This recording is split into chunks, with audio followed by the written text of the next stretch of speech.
Hello friends, welcome to Codeworm. আমরা গত ভিডিওতে অ্যালপাইন জেএস এর বেসিক একটা টপিক দেখেছিলাম যে কি করে আমরা ডেটা সেট করতে পারি আমরা একটা অবজেক্টের মাধ্যমে। তো আমরা অবজেক্ট ছাড়াও কিন্তু আমরা কোনো যদি ফাংশন এখানে ডিফাইন করতে চাই, যেমন প্যাটারো ফাংশন, তো তার মাধ্যমে আমরা কিন্তু ডেটা সেভ করতে পারি। কিন্তু সেক্ষেত্রে আমাদের কল ব্যাক ফাংশন ইউজ করতে হবে। তো এই মুহূর্তে আমরা শুধু মাথায় রাখি যে আমরা এখানে অবজেক্ট পাস করব। সেই অবজেক্টের ভিতরে আমরা স্ট্রিং লিখতে পারি, আমরা নাম্বার লিখতে পারি, ট্রু ফলস লিখতে পারি, সমস্ত কিছুই করতে পারি। তো এখন আমরা আজকের যে চ্যাপ্টারটা দেখব সেখানে আমরা ক্লিক কি করে কাজ করে সেই বিষয়টা আজকে আমরা দেখব। তো সবার ১ম এ অ্যাজ ইউজুয়াল আমাকে একটা div নিয়ে নিতে হবে। এটা হলো আমাদের wrapper ফাংশন এবং এই যে divটা আছে এই divটা আমাদের ডেটাটাকে হোল্ড করে রাখে। তো আপনি যেমন সিম্পল অ্যাট্রিবিউট লেখেন না? তো সেইভাবেই লিখবেন যে শুধুমাত্র x হাইফেন ডেটা এই ব্যাপারটা লিখতে হবে। যে x হাইফেনটা দেওয়াটা কিন্তু জরুরি। আচ্ছা, এখন আমাদের যে ডেটাটা আসবে সেটা হলো আমরা লিখছি যে কাউন্ট 0। তো কাউন্ট 0 মানে আমি একটা ভ্যারিয়েবল নিলাম, অবজেক্টের এটা প্রপার্টি, তার ভ্যালু হলো 0। তো 0 থেকে আমরা কাউন্টিং শুরু করব। এখন এর ভিতরে এসে আমরা যদি এটাকে প্রিন্ট করাতে চাই, তাহলে আমরা কিভাবে প্রিন্ট করাতে পারবো? আচ্ছা, আমি H1 এ না নিয়ে আমি এটাকে স্প্যানের মধ্যে নিয়ে নিলাম। আর টেক্সট লিখতে হবে আমাকে ইকুয়ালস টু কোটেশন। ঠিক আছে? আমি যখন ডেটা নিয়েছিলাম তখন কিন্তু অবজেক্ট নিয়েছিলাম। আমাকে খেয়াল রাখতে হবে আমি যখন এটাকে টেক্সটটাকে প্রিন্ট করাতে চাইছি, ডিসপ্লে করাতে চাইছি বা রেন্ডার করাতে চাইছি, যেটাই বলুন না কেন, সেক্ষেত্রে শুধু জাস্ট কোটেশন লিখে এর মধ্যে ভ্যারিয়েবলের নামটা লিখে দেবেন। ব্যাস। তাহলে আমাদের এটা ব্রাউজারে প্রিন্ট হয়ে যাবে। এই যে 0 দেখতে পাচ্ছেন।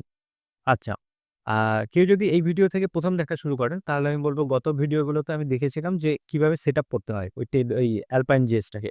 তো আমি এই ভিডিওতে আর সময় নষ্ট করতে চাইছি না। আপনি গত দুটো ভিডিও দেখে নেবেন। তাহলে বুঝে যাবেন যে কি করে সেটআপ করতে হয়। আর আমরা টেলুইন সিএসএস ইউজ করছি, তো সেটাও দেখবেন যে আমি কিভাবে ওখানে সেটআপ করে রেখেছি সিম্পল দুটো সিডিএন এর মাধ্যমে। আচ্ছা, এখন আমি চাইছি এই যে ভ্যারিয়েবলের যে ভ্যালুটা এই যে 0, এই 0 টাকে ইনক্রিমেন্ট বা ডিক্রিমেন্ট করতে চাইছি। তো আমি একটা কাজ করছি যে আমি এর নিচে এসে একটা বাটন নিয়ে নিচ্ছি। দেখুন, এখানে একটা বাটন নিয়ে নিলাম। বাটনের মধ্যে লিখে দিলাম যে ইনক্রিমেন্ট। আর এখানে একটা আমি বাটন নিয়ে নিই ডিক্রিমেন্ট,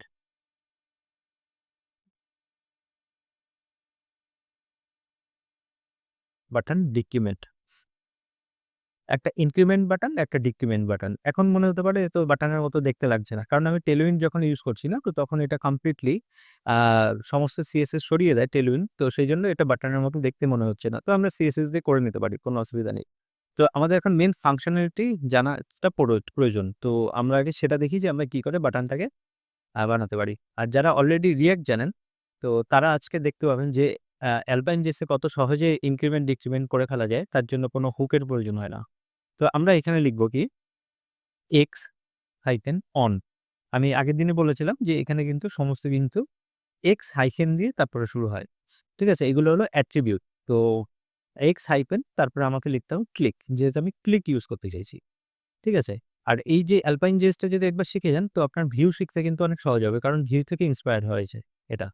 তো এবার এখানে এসে জাস্ট সিম্পল আপনাকে করতে হবে যে টাউন প্লাস।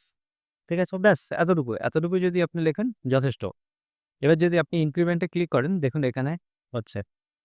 কেমন বলুন যে কতটা মজাদার।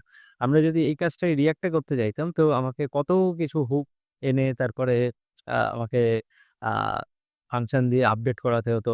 তো যারা রিঅ্যাক্ট করেছেন তারা জানেন যে এটা কতটা বেশি কমপ্লিকেটেড হতো এই কাউন্টার বানাতে, আর কত বেশি কোড লিখতে হতো। যারা রিঅ্যাক্ট পায় তাদের কাছে হয়তো এটা কমপ্লিকেটেড মনে হয় না, কিন্তু বিগিনারদের ক্ষেত্রে অনেক বেশি কমপ্লিকেটেড মনে হয়। আর এক্ষেত্রে দেখুন কত সহজেই হয়ে গেল। এখন আমার মনে হয় না যে এখানে আর বলে দিতে হবে যে এটা কি করে ডিক্রিমেন্ট হবে।